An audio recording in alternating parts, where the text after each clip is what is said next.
do this, but you think you should do this, you go ahead. And she taught generations of people by just what she was, as you mentioned, brave enough to do in an industry that was definitely not ready for it when she was ready to do it. Yeah, no question about that. And of course, we remember, she spent time at NBC News, a pioneer on the Today Show before she came to ABC and did the evening news, did 2020, of course, an honor to be a part of that franchise now all these years later after she made it, what it is all these years later.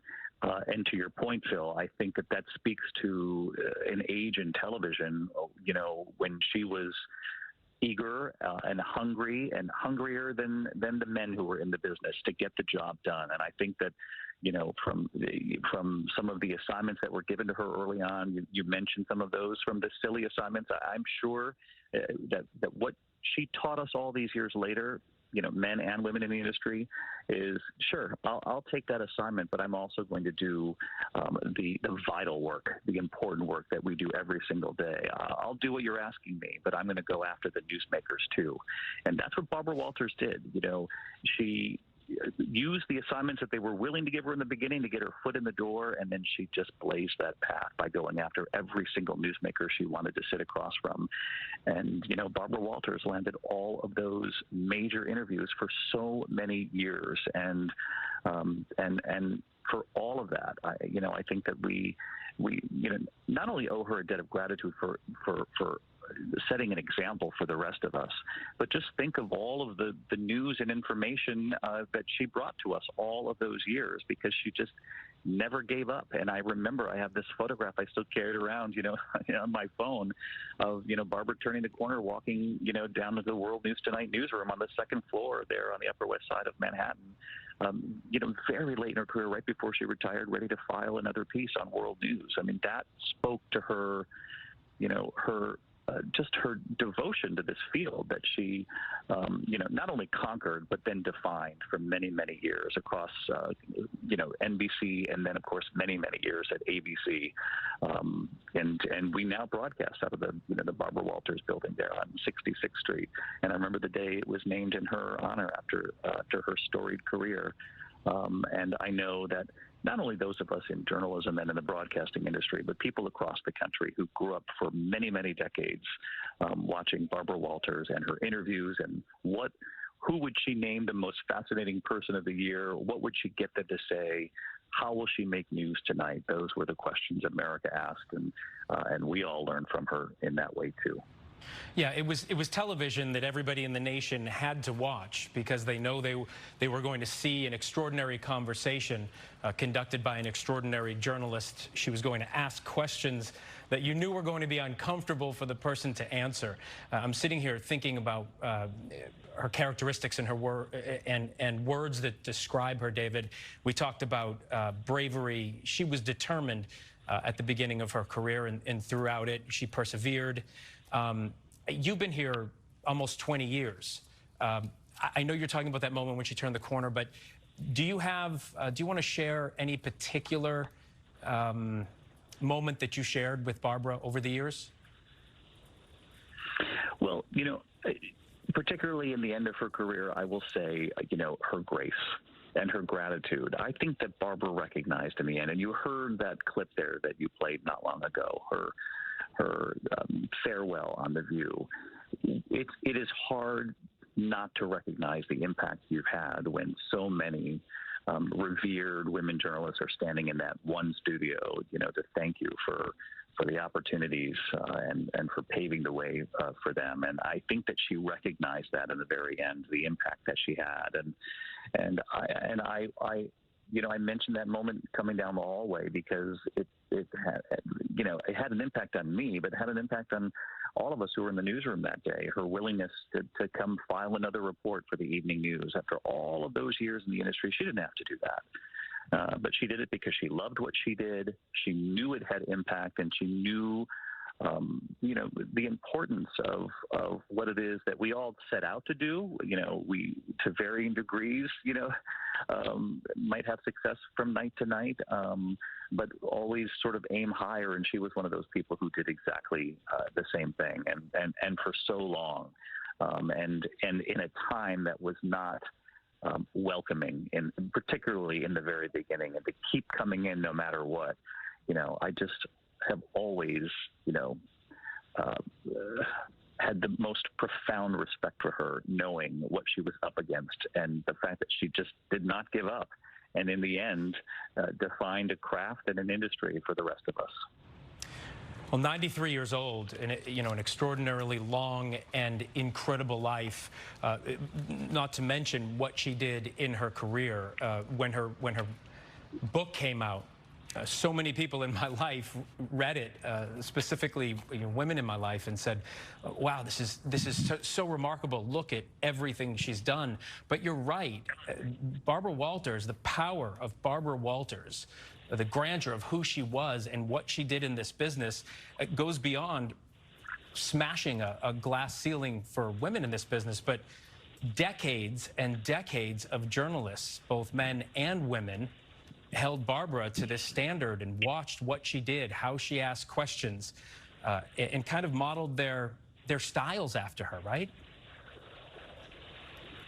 I think there's no question that's the case. And as I said earlier, it's not just, those who say she paved the way for women, because she absolutely did, and there's no question the impact that she had. But the rest of us too. I mean, I think anyone who grew up in sort of the age of television, watching Barbara Walters, globetrot and travel the world and chase down world leaders, not just, here at home, but all over the world. Her interview with Fidel Castro, and so many others. I mean, she was determined, and she set an example for so many. And I do think that, her legacy will be, did I have half the energy, half the devotion, dedication to this incredible privilege that we all have to sort of report the news to sort of the American people? Did we give it, half as much as Barbara Walters did? And that would be saying a lot, because there were few who carried sort of this endless energy that Barbara Walters did. And she would land a newsmaker and immediately be on to the next project. And she was just simply extraordinary in that way, and was so inventive along the way too. She, the Today Show, which obviously still is a franchise to this day, she was part of that in the very early stages, and her role as a woman on that show. And you mentioned the assignments that she would be given early on in her career, and I'm, not only am I convinced of it, but she spoke to this often later in her career, that she would take those assignments and then chase the assignments that she really wanted. And I think that we all saw that on full display during her many, many decades at ABC News, from the evening news to the news magazines to her specials, the 10 Most Fascinating People.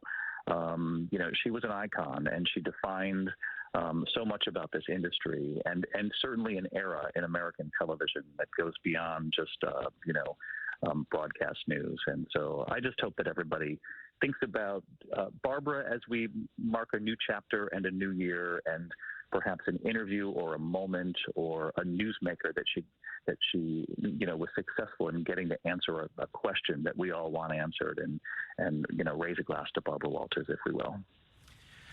It's a beautiful way to put it, David. Thank you for the thoughtful comments on our colleague Barbara. Like all of us, I know you're grieving her loss, but thank you very much. Thank you, Phil. All right. We have this tonight from Bob Iger, the CEO of the Walt Disney Company. I have sad news to share today. He says Barbara Walters passed away this evening at her home in New York. Barbara was a true legend, a pioneer, not just for women in journalism, but for journalism itself. She was a one-of-a-kind reporter who landed many of the most important interviews of our time, from heads of state to the biggest celebrities and sports icons. I had the pleasure of calling Barbara a colleague for more than 3 decades. But more importantly, I was able to call her a dear friend. She will be missed by all of us at the Walt Disney Company, and we send our deepest condolences to her daughter, and that is from Bob Iger. Joining us on the phone right now is Deborah Roberts. Oh, we're trying to get Hi. Deborah right now. Oh, Deborah, you're there. Good, thank you. I'm here. Your thoughts tonight on this sad passing? You know, Phil, I think about Barbara, and yes, it is sad. It is very sad news to hear, but it is also just a celebration of a life and a legacy, and a woman who just meant so much to so many of us. I mean, I think about when I got the phone call from Barbara Walters. I will never, ever, ever forget picking up the phone one day and getting a call from Barbara Walters saying she wanted me to join the crew at 2020. And it was a shame. Veered, of course, she was a broadcaster that I had just looked up to, and I just absolutely could not believe it. I was screaming, to be able to come over and to join 2020. She called me personally to invite me to come over and speak with her and Victor Neufeld, who was the executive producer at the time. And for somebody like me, a journalism student who grew up watching her and certainly making my way up the ladder in local news, it was something that was really phenomenal. But what was even more awe-inspiring to me was just watching Barbara at work. I'll never forget when I sat on the set with her for the first time with Hugh Downs. And I sat there nervously, gathering my notes and thinking what I might say to Barbara, about my report that I had worked on, because we would sit at the desk and talk about our stories at the end and debrief. And Barbara, during my story, took my papers and threw them on the floor and said to me, "You don't need those. Let's you and I just sit here and talk. We're going to have a conversation. You know your story. I know what you want to talk about probably. Let's sit here and chat." And I thought, what is this, some kind of hazing? What is going on? And I realized that Barbara was trying to give me a lesson about, believing and thinking about your story and broadcasting in a way that was really believable and that was real and honest. And I'll never forget just learning that from Barbara and sitting there with her and just thinking, this woman is really absolutely a trailblazer, is amazing, and she's willing to share some lessons with me about broadcasting. And, it was just an honor, a true honor to sit on the set with her and to get a chance to talk with her about stories and also to learn from her just down the hall when I would go in and talk with her about what I was working on, but also about my personal life, to talk about my decision to have children, and Barbara sharing her, regrets about maybe not starting a family earlier. So as a woman, she was also willing to share a little bit of her life with me, as well as to share her career and all the, that she had gathered from her career and her knowledge and so forth. So she just was a woman and a trailblazer and a journalist, and just meant so much to so many of us in so many ways. Yeah, and so many over just the last couple of decades didn't think about the trailblazing that she did, just thought of the legend who she was. I remember when I was working at WABC, our flagship station here in New York City, Barbara would come over once a year and sit on the set with us and talk about her special, give us a tease of what was coming up on her special. The first time she came over and walked into that studio, it was, as you described, but the first time you sat on the set with her, the first time I sat on the set with her, I was nervous beyond belief. I was sitting next to Barbara Walters, this woman who, sort of was one of the people who inspired me to get into this business. But if you will, for a moment, and much has been talked about and made of her breaking the glass ceiling. And I think you're right. If Barbara were part of this coverage tonight, she would want a celebration of life as well. But talk for a minute about that glass ceiling that she shattered and how difficult it must have been for her at that time. Oh, absolutely. Well, I was just watching the piece earlier and hearing Robin Roberts talk about how Barbara did shatter that ceiling and, became this woman who, earned more than any other person, any other woman and any other person in general in television news when she signed that huge contract at ABC News. And so many of us, women in particular, were watching and following her and just so proud of this woman who, just broke down the barriers. And we were watching and following along the way with all of her the parts of her career and all those interviews and everything that she did, and also the things that she had to endure. You know, you heard how Harry Reasoner wasn't that thrilled to have her next to him. And we knew that as a woman, she had to, fight the battles. We watched it happen. But on the other hand, we also watched her just go through it with power and with inspiration and just in her inimitable way as she just secured interview after interview. You know, the one you just saw, the little clip with Monica Lewinsky and with world leaders and, Putin and Gaddafi and all of those people. It was amazing to me as a woman to watch this woman just snare these interviews. And in spite of the fact that she had to deal with probably so much sexism, she didn't let it stop her. She didn't let anything get in her way. And she was competitive till the end. But yet she also reached back and wanted to help other women. And I will never forget that. The fact that she looked at me as somebody she wanted to impart some wisdom and some knowledge to. It was important to her to also reach out to other women. So she was a trailblazer in every aspect of her career, but she was also a woman who cared about other women following behind her, that legacy that she was building, and we could see that happening with her.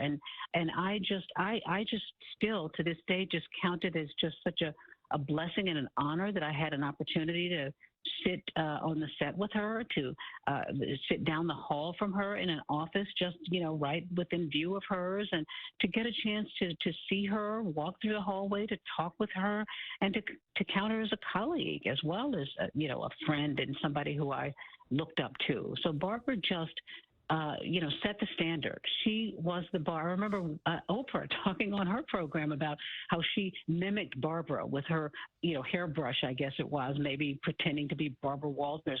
Well, so many of us did that. We mimicked her intonations in how she interviewed people. We wanted to be like Barbara Walters. She set the standard. She, had a very high bar for so many of us. And to this day, I still think about the reporting that I do and how I want to honor Barbara in the way that I tell stories and what I do, and particularly as I inherit this program that she helped create, 2020. Fiercely competitive, and I think motivated by the sexism, motivated by any hurdle that was put in front of her. And as David mentioned, she did it with such grace. Deborah, I want to talk about something. Our viewers across the country are watching this. They're thinking of their own memories of Barbara on TV, interviewing whoever it is that sticks out in their mind. But I want to talk about her interview skills with you. You do this for a living. You're a fantastic interviewer as well. I watched and learned from Barbara. Not everybody in our business can ask a piercing, poignant question and do it in a disarming way. It's a real talent. It's a real gift. She clearly had it. It's why the specials were so important and why people wanted to sit with her. Exactly. And I think that so many of us look to Barbara as sort of, the template. She was the master class of these interviews. And I watched her, and you're absolutely right. She had a way of asking those hard questions. But we heard her just now when she said, when she's asking Putin, I need to ask you a very difficult question. Or, she would preface so many things. You might not like this, but I just need to ask you this.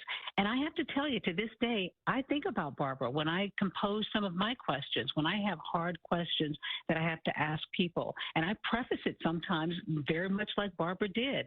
I want to talk to you about something. This might be hard for us to discuss, but let me ask you. Barbara had a way of sort of like asking those questions, in a way that, as you said, disarmed her subjects, but yet, they didn't go fleeing from her interview chair. They didn't go, angrily away from the interview, because she presented it in a way that they realized was fair. She needed to ask those questions. And I have to tell you, for so many of us, I think we look to Barbara Walters as the master of all of this. She taught us how to interview people and how to do it in a way where you could get those unexpected answers because she was just so masterful in how she asked those questions. When she asked Monica Lewinsky questions, and I remember she said something like, "Oh, come on, you silly girl," or something to that effect, and made her laugh when she, got her to tell a little bit more about her experience. Barbara was just a master at these interviews, and she was always hard on herself. I would hear from other producers at the end of interviews, which we thought were brilliant, she would say, "Well, maybe I didn't ask this, or did I get to this, or maybe there was one more thing I could have done." She never stopped. She always felt like she could do more. And I have to tell you, Phil, I think she has, she's really influenced me that way. When I finish interviews, I always feel like there was one more thing I could have done. There was something else I could have asked a little better. And that's Barbara Walters' influence right there at work with me, even to this day. Yeah, I agree with that, and part of her legacy is making all of us in this business better and want to strive to be better. That's just a beautiful part of her legacy as well. Deborah Roberts, thanks so much for your thoughts tonight as well. My pleasure. Joining us now on the phone is another woman in our business who asks questions like that and disarms people as well. She's been doing it for decades in the business. Katie Couric. Katie, thanks so much for taking the time tonight to share some thoughts about Barbara's passing and her life. Hi, Phil. Happy to do so because Barbara was somebody I admired deeply. I think she saw me as sort of saw us as very much alike. She used to say that neither of us was very glamorous. I never knew whether to take that as a compliment or not, but she is really the OG of female network news anchors. Really, I think she really stands with people like Tom Brokaw, Peter Jennings, Dan Rather from that generation, and she broke the glass ceiling for all of the women who followed her. And, what I really admired about her, Phil, is she remained intensely competitive for years and years. And she had so much drive and ambition for decades during her career. She never let up. And she was just a remarkable person. My husband and I, when I heard the news, we were laughing at the fact that what Barbara said to him once, "Well, clearly you're going to stick around, or clearly you're not going anywhere, so I better learn your name." And we laughed at that. But she was a remarkable person and a remarkable journalist. And as I said, without Barbara, there would be, I would never be able to have achieved what I had achieved in my career. And she did so much for women. I remember she wrote me a telegram when I interviewed George Herbert Walker Bush, and he surprised me, and I didn't realize he was going to be at the White House. I was doing an interview with Barbara Bush, and she wrote me the nicest note. She was very supportive of other women, and I think she will be terribly missed, but always remembered as someone who, as I mentioned, paved the way for all of us. Katie, can you think back early on in your career as you're watching other journalists, as we all do in this business when we enter it, we look to the journalists that really hit home in the way they're asking questions and the way they're presenting stories. I'm wondering early on in your career, or even even recently, are there any stories that you can remember that stand out in your mind, interviews that Barbara did where you said, "That's it. That's how you do it"? Well, there are almost too many to mention. I mean, world leaders, Yasser Arafat, Anwar Sadat. I think she was as comfortable interviewing these huge political leaders and global leaders as she was interviewing celebrities. She got a lot of grief for kind of her style of interviewing celebrities, but she got them to be so revealing. Whether she was sitting on the floor of a house with Eddie Murphy, I believe she did that, or talking to Christopher and Dana Reeve. I remember wanting that interview so badly. And, you know, it was always trying to get, right? The big interview. And more often than not, Barbara, by virtue of her incredible reputation and, you know, being at the top of her game for so many years, she inevitably got all the major interviews. But I remember watching that hour, and she dealt with that story with such sensitivity and compassion, and it was so difficult. And Chris and Dana were such heroes of everyone. And I remember thinking, you know, I'm so glad Barbara did that interview, because she brought a certain grace and compassion and care that I think was honestly unparalleled. That's a wonderful sentiment, especially from a competitor. Katie, what is it that allowed Barbara to be so disarming? I was just talking to Deborah Roberts about this. Asking listening to Deborah. Yeah, asking world leaders questions that would make them uncomfortable, that they normally would not want to answer if it was anybody else. But she set the question up, or she asked it in a certain way. That's a real gift that Barbara had. Yeah, and I think that takes a tremendous amount of confidence. And, you know, when Barbara was co-anchoring the Today Show, it was in Frank McGee's contract that he had the ability to ask 3 questions before Barbara asked one, to really kind of show who was in charge. I cannot really emphasize enough how much BS Barbara Walters had to deal with in TV news in those early days of her career, and quite frankly, throughout her career. She was always advocating for herself. She was always pushing in a way that a lot of her male colleagues didn't have to do. So, you know, I think that she withstood that and kept going and never gave up is a real testament to her spirit and her determination and her ability, because I think she had to prove herself almost every time she went on the air.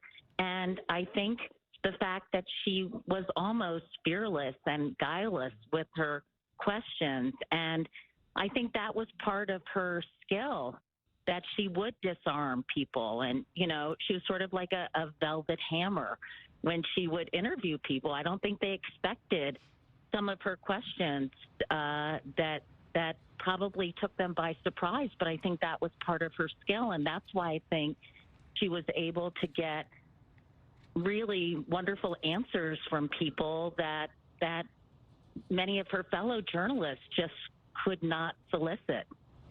A velvet hammer. Katie Couric, thank you so much for taking the time to help us celebrate Barbara's life as we mourn her passing as well. Well, thank you, Phil, for having me. We're going to be joined now by Joan London on the phone as well. Joan, thanks for taking the time to call in right now. You're happy to be with you, Phil, but not for this occasion. Oh, of course. I know that all of us who knew Barbara so well have been, you know, concerned about this day coming because she's been ill for so long. But boy, I remember when I first started in television in 1975, my first job was to watch her every single morning at my little, you know, NBC affiliate in Sacramento, California. And then I could take from their show, from the Today Show, stories. So that was literally my job, was every single morning to watch her. And when I came to New York, and I remember the first time they told me at Good Morning America that I was going to be co-hosting the next day with Barbara when David Hartman was off, I was intimidated. Like, she was my idol. She was my role model. And I remember she came in, and when I first started Good Morning America as the co-host, I had just had a child, and ABC was wonderful that they let me bring that baby to work, and it was just so unheard of. And I remember Barbara came upstairs from the studio up by the makeup room, and she was standing behind me, looking at me, and then looking into this little dressing room next to mine, looking at this baby there sleeping in a crib. And she said, I just can't even believe that that this is happening. Like I would never have been allowed to bring my child to work with me. And I remember when she was hosting with me, the thing that was the most important to me is that she took me aside during a commercial break. And she said, I'm going to give you some advice. She said, don't fight, or don't try to get 50-50 here. And you're going to hear from women all over that are going to say, you don't get as many stories, you don't get as much time on the air. But you just have to know, it's not just television, it's the society. It isn't ready yet to give a woman a 50% share of a show like this. So I'm going to tell you how you're going to make yourself in this business. You take every small story that they are willing to give you, and you make every one of those shine. You just make them the best that they can be. And if you do that, your star will rise. And she said, and here's another piece of advice. She said, thank you notes. She said, after every interview, write a thank you note. She said, people always wonder how I get these big interviews. She said, when I see, like a little bit of news that, some celebrity has been cast to a movie or to a Broadway show, I immediately write a note to them. I immediately reach out, say, oh, what wonderful news. You're going to be fantastic in this. She said, and then when the movie comes out, what do you think they call? They call me because I've already got the ball rolling. And shortly after that, I started writing those thank you notes, and I got to tell you, I had a lot of interviews that I got on the days that David Hartman was gone, because that's the only time I got a big interview back in those days, kind of like Barbara. And I wrote thank you notes, and sometimes they would come back on and say, and I want Joan to do the interview. David Hartman would say, wait a minute, she's not supposed to be doing that interview. And I would get it. And the reason why was from the advice of Barbara. So something as simple as thank you notes. And by the way, that's not just for the TV industry, it's for any industry. But she worked hard to get all of those interviews. They didn't just come to her. Nothing was given to her over the course of her career. As you said, in that moment, she was teaching you to be undeniable, right? Yes. She had such a confident demeanor. There was just this air of confidence, that certain men have and that certain women have. And she had that. When they talk about an it factor, her it factor was an incredible strength and confidence. Now, saying that is one thing, but I remember when she first came to ABC, I was at Eyewitness News at the time in New York, and I remember the stories were that Sam Donaldson, there was a story that he went running through the halls yelling, the women are coming, the women are coming. And Harry Reasoner was so irate. I talked to someone one time who rode up in the elevator with them the first night to do that first night that she joined him on the network news, and he wouldn't speak to her in the elevator. I mean, to say that she was not welcomed with open arms would be the understatement of the century. I mean, she fought the same battle when she was at the Today Show. Yeah, and we have to think that in the grand scheme of things, this wasn't altogether that long ago. And yet she dealt with all of this, and then so many women in this business, remarkable women in this business like you, who came after. You were fortunate enough to work with her and get advice from her. I'm curious, before you go, when you were out in Sacramento, and this is before you knew Barbara, but you were watching her every morning, what are some of the traits that you saw as a young journalist that you wanted to emulate? She was comfortable in her own skin. I remember they went on a tour. I remember watching this, and they toured all around the United States from a different place all the time. And ironically, years later, Charlie Gibson and I would do the same thing. We would, with Good Morning America, take tours all around the country. But I remember watching her, and some mornings she would be there, and she would have like a little kerchief on, like her hair would be pulled back, and literally have like a scarf on her head. And she was like, well, you know, I mean, basically what she was saying is that we're in wherever we are, and we don't have time for a lot of hair and makeup, and I'm just here. And she was just always so comfortable. And, you know, that kind of being at ease on television. And she, by the way, she was totally the same way in real life. She was just always at ease, and she had this way of making you feel at ease. So, I mean, I'm telling you how she made me feel at ease, but that is what she also did, obviously, with her guests. And, you know, people have asked me what the hardest part was of doing Good Morning America, and I said, well, you know, we got briefed ahead of time. We read people's books. We watched their movies. We had our questions. What was the hardest thing was making the guest, the person that you were interviewing, comfortable. And sometimes big stars would really be nervous and uncomfortable. And that was our job, to make them comfortable. And Barbara was just, that was one of her real, true capabilities in being in the business of journalism, was being able to make someone else feel comfortable and feeling like they were safe with you. And by the way, and then once she got them feeling safe with her, that was when she could ask those questions. That's right. That's when she asked those really tough questions. Yeah. Joan London, thank you. I think you point out something that is really important. Barbara was comfortable in her own skin. That is not as easy as it sounds. And I think being so comfortable in her skin made some of the people she interviewed really uncomfortable. And I think that was that was part of her genius. Joan London, thank you so much for helping us celebrate her life tonight. My pleasure. Thanks, Phil. Okay. Joining us now on the phone is Connie Chung, someone else who, with a remarkable career, had Barbara Walters, you know, sort of pave the way, as we all did. Connie, thanks so much for taking the time to share your thoughts. Oh, well, my goodness. I must tell you that I so admired Barbara.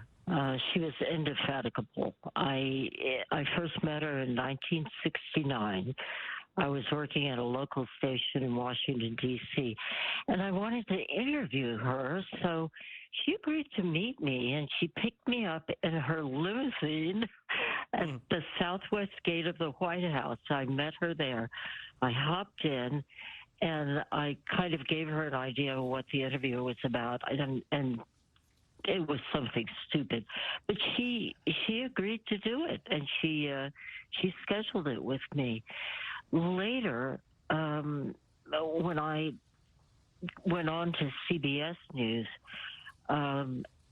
she was at NBC at the Today Show, and I was covering local news. I mean, Washington news, politics, etc. for Walter Cronkite, and Walter respected Barbara. There was an incredible story back when the Middle East was the big news of the hour, because Sadat and Begin were supposed to meet. And Walter Cronkite had an interview lined up with both of them. They were on a plane flying with, Walter was on a plane flying with Sadat and Begin. Barbara shows up on the tarmac, waving frantically, saying, "Don't leave yet, wait for me." And so Sadat looks out there and sees her and says, "Baba, Baba." He got the plane to wait for Barbara. When she got on, she decided she would surreptitiously find a way to get an interview with Sadat and Begin before Walter did. She sent them a little note and said, "Will you do an interview with me first? Check one box, yes, no, or whatever." They said yes. And she scooped, she beat out Walter Cronkite. And I'm telling you, Walter respected her terribly. He really respected her, unlike some of the younger anchors who came along later, who engaged in audacious behavior, rude, disrespectful. And I was appalled. I was really appalled at so many of the younger people who came along and disrespected her. I must tell you, Phil, I followed in Barbara's footsteps.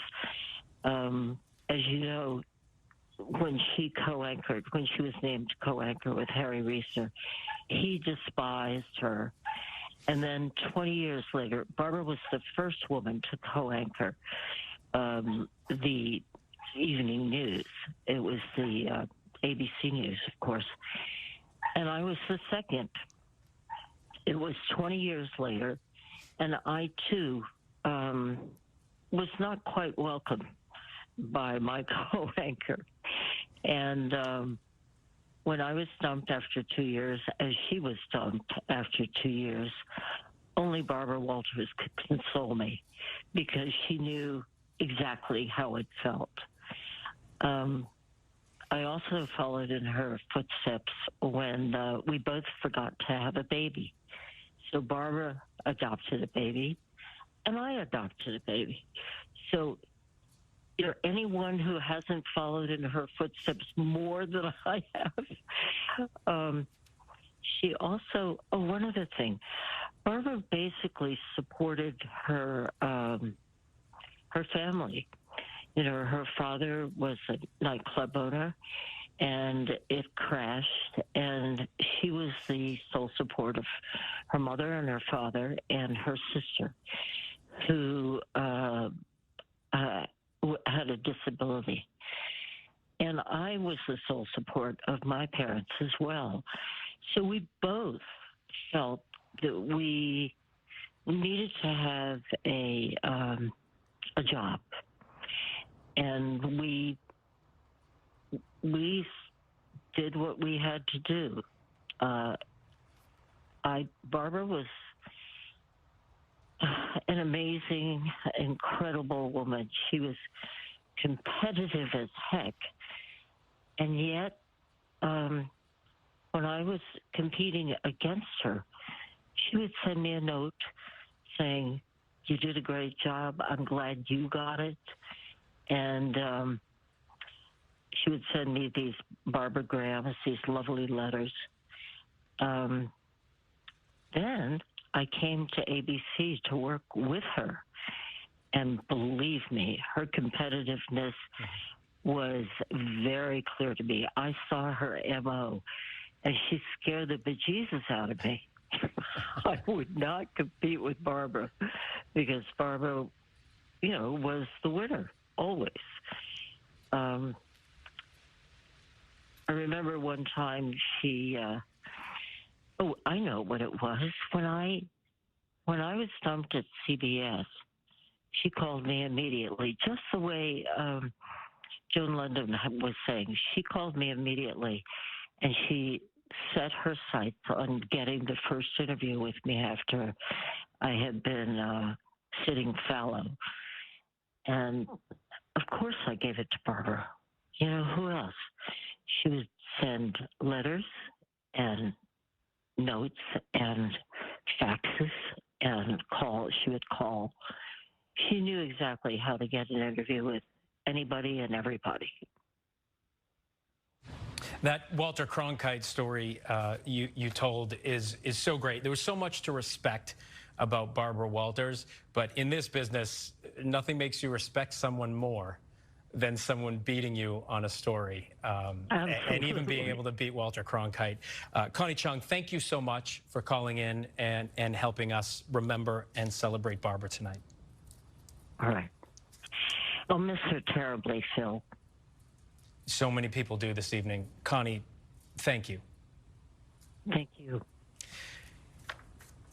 One of our former colleagues here at ABC News, Elizabeth Vargas, is on the phone now as well. And Elizabeth, you knew Barbara well for years. Let's start by your immediate first thoughts tonight on her passing. Well, obviously, it's devastating news. It's sad.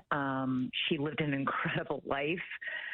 We should all be so lucky to live a life as full as hers and as long as hers. But Barbara was amazing. I mean, I was the person who replaced her as the anchor of 2020, and it was daunting to say the least. I don't think there have been bigger shoes to fill in this business. She was extraordinary and extraordinary to watch, and it was a gift for me as an young and up and coming journalist to be able to watch her and the absolute meticulous way she prepared for all of those interviews, whether they be world leaders or people in the media or people in the arts. She was incredibly meticulous and took extraordinary care preparing for those interviews. And she was a ferocious competitor, as Connie was just talking about. Anybody who worked with her knew that. She wanted to win. She wanted to, get the interview. She wanted to get it first. If it meant chasing a plane down a tarmac, that's what she did. But I just have to say also, she was a real motherly figure in many ways. When I moved from NBC to ABC, she really took me under her wing, gave me some very important and needed advice, in making a transition like that. And by, just power of example, as well as pulling me aside saying, hey, let me straighten this out for you and show you what's going on. She was an incredible colleague that way.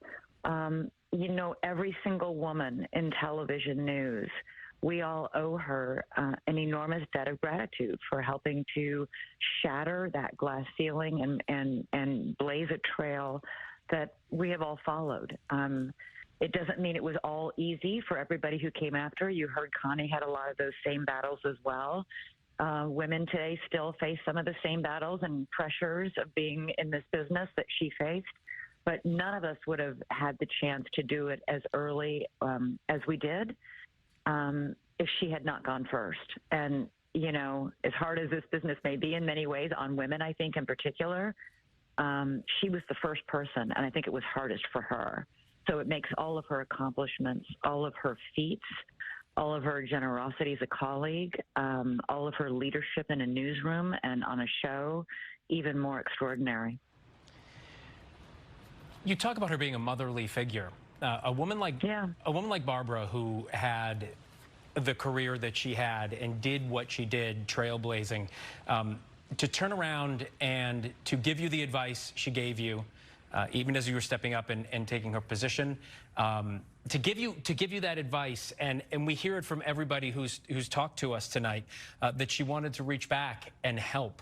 I think that's a remarkable quality of someone who was larger than life in this business.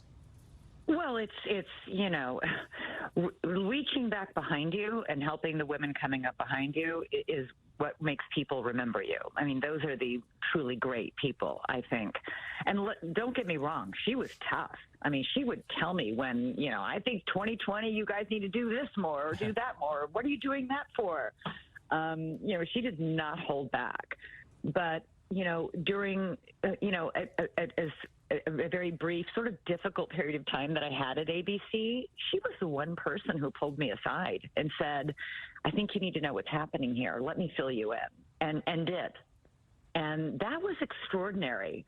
She was also one of the funniest, bawdiest people you'll meet. Sitting next to Barbara at a dinner party, that's the best seat. She was great. She had great stories. She held her own. She was she was not guarded that way. And that was really a lovely aspect to her, because I think a lot of people in the public eye can tend to sort of guard themselves and not show their cards as much. But when I say the word motherly figure, I use that term deliberately. Mothers can give you, a support, and they can tell you tough things when you need to hear them. And that's what Barbara did, in both of those things in spades. And that's what made her an incredible role model. She would tell you what was up and what was down and what's working and what's not. And sometimes, you would say you would argue back and disagree. But it was really important to get that kind of feedback from somebody who had been there and walked the path before you. Elizabeth Vargas, thanks so much. And I appreciate you mentioning her sense of humor. I think her sense of humor and her charm showed up all the time in her remarkable interviews. She's absolutely hilarious. I'm still talking about her in the present tense, but it's very, very sad to hear this news. And I'm really, really thinking about her a lot tonight. We all are. Elizabeth Vargas, thanks so much. All right, now we want to turn to David Sloan, longtime executive producer with Barbara Walters. David, thank you. I know this must be a very difficult and sad night for you, and yet you spent so much time with Barbara working on such extraordinary projects. First of all, I'm so sorry for your loss, as I know you were so close with her. Can you talk a little bit about her? Sure. We knew this day was coming, but it really hits you. And it's just, my heart's really full tonight because it's full of joy and exhilaration at having watched Barbara work and learning from Barbara. She was not only a friend and a colleague, but she was also a mentor. She was a teacher. And she had this extraordinary library in her head of journalistic tools that she applied to everything she did. And, it's interesting. One of the things she really hated being called was an icon, especially in the last part of her career. She says, I can't stand being called an icon. She says, I'm just a reporter. And I said, no, you're not, Barbara. You're not just a reporter. But for her, it was so much about the work, which she cared so deeply about. She didn't really want to be an icon. She wanted to be a working reporter, talking to people about the things that were important to them and surprising us at home, and really marveling at this woman who was able to talk to, the biggest movie stars, to the to world leaders. I mean, being able to get a president on the phone at a moment's notice. This was a woman that you could feel the power from. But it's also interesting that she always had this sort of quiet self-doubt about herself too. I mean, her book was called, her autobiography was called Audition. She was always felt auditioning. And I remember at one of her retirement parties, she got this standing ovation in the middle of the GMA studio. And she said to me, wow, they really liked me. And I said, after all this time, of course they do, Barbara. You were Barbara Walters. But there was always this sort of quiet self-doubt. And it wasn't really false modesty. It was really, it was a little bit of this humility in a lot of ways. And she never rested on her laurels.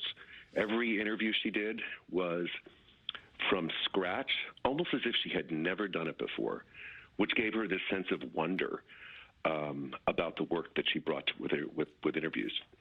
It was really startling to watch, and I feel so very, very lucky to have had Barbara as a teacher and a creative partner. David, you say something that I think people are going to take away from tonight, and the people that we are talking to, from Deborah Roberts, Katie Couric, you now. You say she said, I'm just a reporter, and I think that speaks volumes about who Barbara Walters was and how she was able to do what she did in this business. There are a lot of people who would get to Barbara Walters' standing in this business and believe their own hype. And you say she didn't want to be called an icon, and she just felt like a reporter at heart. And I think that's one of the most remarkable things about her, and probably why she was able to get those interviews, ask those questions, because at times she didn't feel like Barbara Walters. She felt like a reporter who needed to ask tough questions and get the answers. It's funny, even the way she introduced herself to people that she didn't know. I remember I was out to dinner with her one night, and we were with a friend of mine, and she turns to my friend and says, hello, I'm Barbara Walters. As if she were, like, we know who you are, Barbara. She had this this quality where she didn't want to be, just as you said, Phil, she didn't want to sort of buy into the do you know who I am syndrome, which, which she could have done. But she was always very very careful with that, and there was a humility there that that was really remarkable for someone in her position.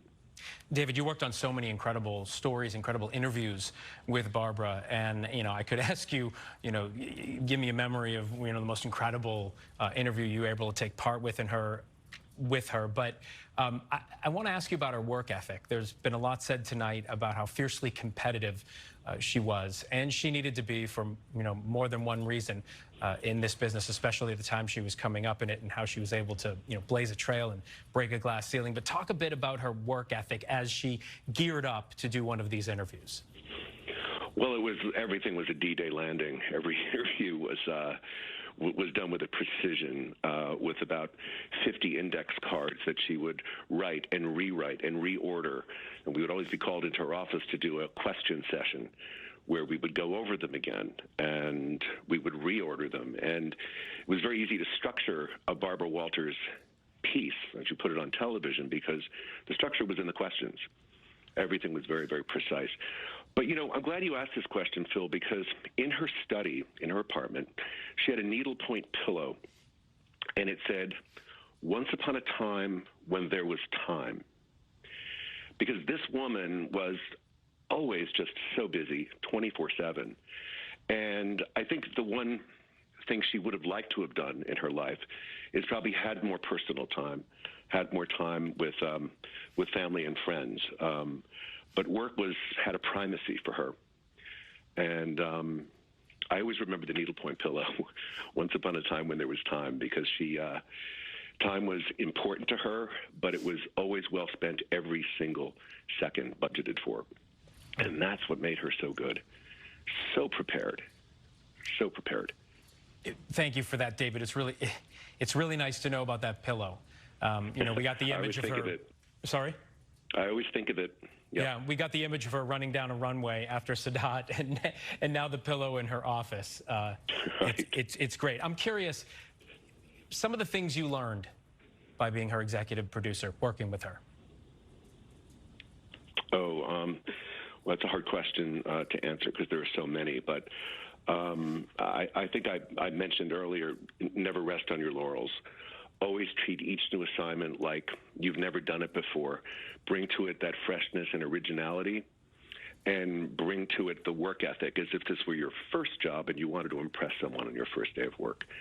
And it's really that kind of serious-minded approach to one's work that really made her such an icon. There's that word again. Yeah, she may not have liked that word, but it's exactly what she is, what she was. There's just so many people in this business. There are so many things that could be said about Barbara. I'm thinking about being a young journalist. Any young journalist in this business will probably describe this fire in their belly that they have for being in this business, getting right in the middle of the biggest story that is out there right now, talking to the people who are making news by talking to the right people. I get that Barbara had that fire in her belly up until today, I'm guessing. Oh, every second.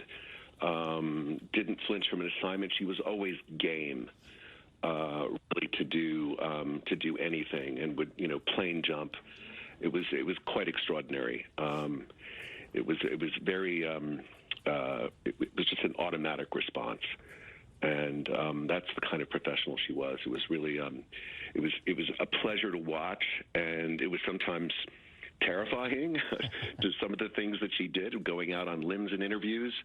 And also you had to show up and work as hard as she did and care as much as she did. You had to always be, on point, as she was. So she there were a lot of requirements. And because she had such high requirements for herself, and it was just a pleasure to watch. It was just exhilarating. David Sloan, longtime executive producer for Barbara Walters. Thank you so much for taking the time. And again, we're all mourning her loss. I know how close you were with her, that you worked with her. So I will just say I'm sorry for your loss. Thank you, Phil. As it is a loss Thanks for for all of us. asking me. Yeah, David, thank you so much. Thank you. We've been talking a lot about how Barbara Walters asked questions, and it's safe to say nobody asked a question really like Barbara. She made an interview feel more like a conversation. That was the genius of it. But as those of us who had the privilege of working with her learned every day, that a question was carefully crafted. Take a look. Well, the first thing I tell anybody who's going to be doing interviews is homework. I do so much homework. I know more about the person than he or she does about himself. At one point, you had terrible anxiety attacks. Mm-hmm. Oh, you did do your homework. Oh, I did do my homework. You did. I don't know when I talked about that. How did you find that out? How did you find out about that? How do you know that? 2002, you told me you wanted to wait to have sex until after you married. I said that? You said you were a mama's boy. She wanted you to be a minister. You really are thorough with your research. Then I can write 50 or 100 questions on little 3x5 cards.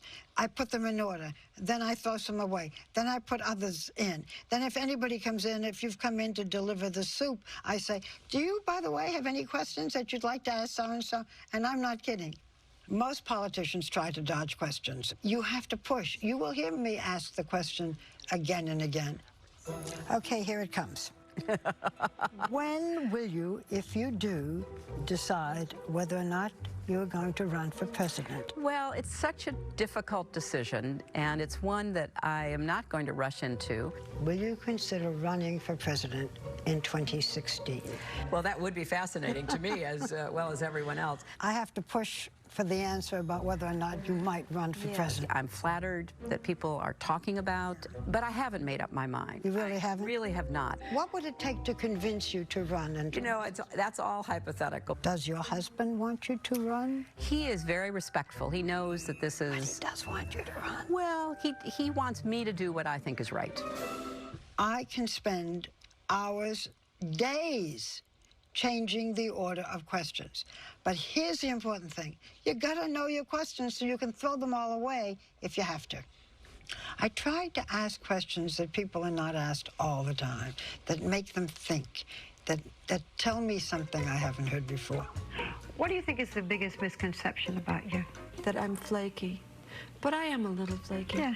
So that's okay. What do you think is the biggest misconception about you? No misconception. Brooding and difficult. That I'm not a real person. That I'm a bitch, maybe, if people think that. Now, why do they think that? Why do you? Because I'm just like you. I have standards. I very often ask people, do you have a philosophy by which you live? It's a provocative question and a thoughtful question, and sometimes very surprising answers. Do you have a philosophy by which you live? Doesn't everybody? Do you have a philosophy? Staying hungry. That's it. Do you have a philosophy by which you live? Life is a banquet and most poor suckers are starving to death. I don't embrace negativity. I don't allow myself to be angry or bitter. Do you and the president have a philosophy? That everybody is put here for a purpose, and there's a reason for their life. I'm not a great planner. I just try and take each moment as it comes, you know, and try and be as truthful to myself in that moment as I can be. Do you have a philosophy? I guess. What? Unto thine own self be true. When I do an interview, I want a strong beginning and a strong ending. So in order to get that strong ending, I often ask, finish this sentence for me. Finish this sentence for me. Will Ferrell is... funny, but honest and devilishly handsome. That'll do it. Usher is... here. Anne Hathaway is... Very, very, very over the moon happy. Mariah Carey is... A nice girl. Donald Trump is... A good person. Chris Christie is... A leader. Kanye West is... Black. That's the first thing that popped in my mind. Finish the sentence for me. Bill Gates is... Well, I think that's, sort of an oversimplification for anybody to say, you know, somebody is just one thing. Right now, Sharon Stone is Really, really tired. Yeah, I knew you were going to say that. Well, now that it's over, can I see your cards? I bet a lot of people would have liked to have seen her cards. It is such a grand legacy, and those questions are such a huge part of it. More than 2 decades ago, Barbara had an idea to bring together women of different backgrounds, generations, and views to discuss the hot topics of the day. It had never been done before. 20 years later, The View is still going strong. Take a look. Group of people sitting together and talking unscripted. I thought it might last a year or two. Rue Knowledge, who was the president of ABC News, felt that my doing The View, a daytime show, would lessen my news credentials. So he didn't want me to moderate. She's the one in charge, Meredith Vieira. Yeah, and you just remember that, Babs, okay? So I chose Meredith Vieira to moderate. They told me part of my job would be ordering Barbara Walters around. How do you turn that down? It's a great gig. I had to take it. Then Rosie took on that role. No, it's my first day on The View. I'm in the Meredith chair, and it's exciting. And then, of course, Whoopi. Good morning, I'm Whoopi Goldberg. It's a great place to express yourself, give opinions, show the kind of person you really are. I have been married more than once, and I never wanted to get married when I did. As I want. Okay. And here in The View, I could be funny. I had women whom I could joke with. Oh, I always think of you not just as a friend or a sister, but as a lover. And I could show good, better, and different my personality. When did you first learn about sex? Well, I didn't learn about sex until I started to do this show, and now I know more about sex than I ever wanted to know. We were the first daytime talk show to have a sitting president as a guest. Look, I was trying to find a show that Michelle actually watched. The View has shown that women can be together and enjoy each other and have the kind of conversations that you may have in the morning with a girlfriend. I will miss being with the women every day. I love you guys. I will miss giving my opinions. I think perhaps I will miss The View more than any other program I have done. And again, I wanted to read this statement tonight from Bob Iger, the CEO of the Walt Disney Company. He says, I have sad news to share today. Barbara Walters passed away this evening at her home in New York. Barbara was a true legend, a pioneer, not just for women in journalism, but for journalism itself. She was a one-of-a-kind reporter who landed many of the most important interviews of our time, from heads of state to the biggest celebrities and sports icons. I had the pleasure of calling Barbara a colleague for more than 3 decades, but more importantly, I was able to call her a dear friend. She will be missed by all of us at the Walt Disney Company, and we send our deepest condolences to her daughter, Jacqueline. That is from Bob Iger. We're going to return now to regular programming. We'll have much more on Barbara's passing later on Nightline, and of course tomorrow on Good Morning America, plus a 2-hour special Sunday night. Until then, I'm Phil Lipoff. Good night. This has been a special report from ABC News.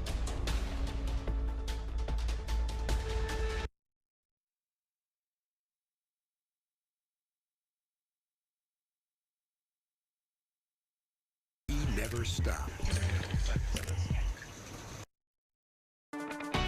7 Action News at 11 starts right now. Breaking tonight, legendary TV newscaster Barbara Walters has died. How her trailblazing career paved the way for a new generation of journalists. Plus, the undefeated Wolverines gearing up for the college football playoff semifinal game in Arizona. After a month off, players are ready to hit the field tomorrow night. This is the prize. The winner between TCU and Michigan will be holding up that trophy on Saturday night. We are in Arizona with the Wolverines. Coverage from the Fiesta Bowl coming up. In heavy rain leading up to New Year's Eve. Heavy rain is moving through Metro Detroit, and it's only going to get heavier. We'll let you know when it gets out of here and how it impacts your New Year's Eve. And we begin tonight with that breaking news. Pioneering TV newscaster Barbara Walters has died. The longtime ABC News anchor and correspondent was a trailblazer for women in the business. Walters became the first woman to co-host a network evening broadcast on the ABC Evening News in 1976. Her interviews captivated audiences as she went on to co-host 2020 and later launched The View. Never shying away from a major guest, she developed a reputation for asking tough questions. Walters was 93 years old. Let's turn to the forecast. The rain showers we are experiencing very different from all that snow we got last weekend. Mike Taylor here. And Mike, is there any flooding concerns that we should be aware of?